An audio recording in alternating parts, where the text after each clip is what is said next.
আজকে আমরা কি শিখব? আচ্ছা, আজকে আমরা বাংলা ব্যাকরণের অত্যন্ত গুরুত্বপূর্ণ বিষয় সন্ধি নিয়ে আলোচনা করব।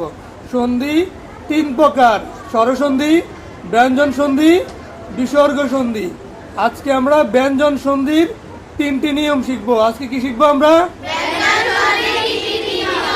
আজকে শিখবো আমরা ব্যঞ্জন সন্ধির তিনটি নিয়ম। নিয়ম নাম্বার 1, কোনো শব্দের মাঝখানে যদি অনুস্বার থাকে তাইলে এটা ম দিয়ে ভাঙতে হবে। যেমন সংবাদ, সংবাদে মাঝখানে অনুস্বার আছে, এই জন্য এটা ম দিয়ে ভাঙতে হবে, যে সম যুগ বাদ।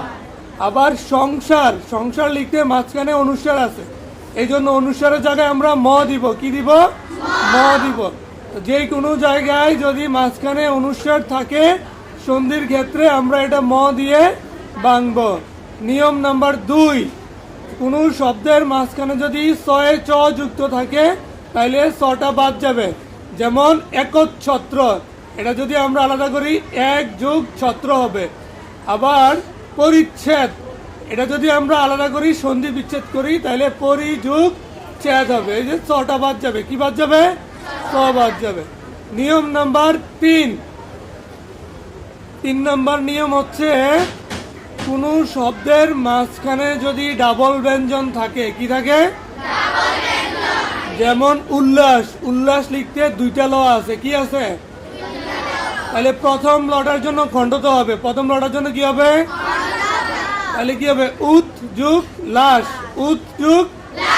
তাহলে 3টা নিয়ম। যেই কোনো শব্দে সন্ধি বিচ্ছেদ করার জন্য এই 3টা নিয়ম তোমরা মেনে চলবে। প্রথম হচ্ছে মাঝখানে অনুস্বার থাকলে ম হবে, ছয়ে চ যুক্ত থাকলে ছটা বাদ যাবে। আর যদি দুইটা ডাবল ব্যঞ্জন একসাথে যুক্ত থাকে পূর্বের ব্যঞ্জনের জন্য তোমরা খণ্ডত দিবে। কি দিবে? তাহলে 3টা নিয়ম মনে থাকবে। আমি এখানে কয়েকটা উদাহরণ দিলাম, একই নিয়মে তোমরা শত শত শব্দ সন্ধি বিচ্ছেদ করতে পারবে। ঠিক আছে, ধন্যবাদ সবাইকে।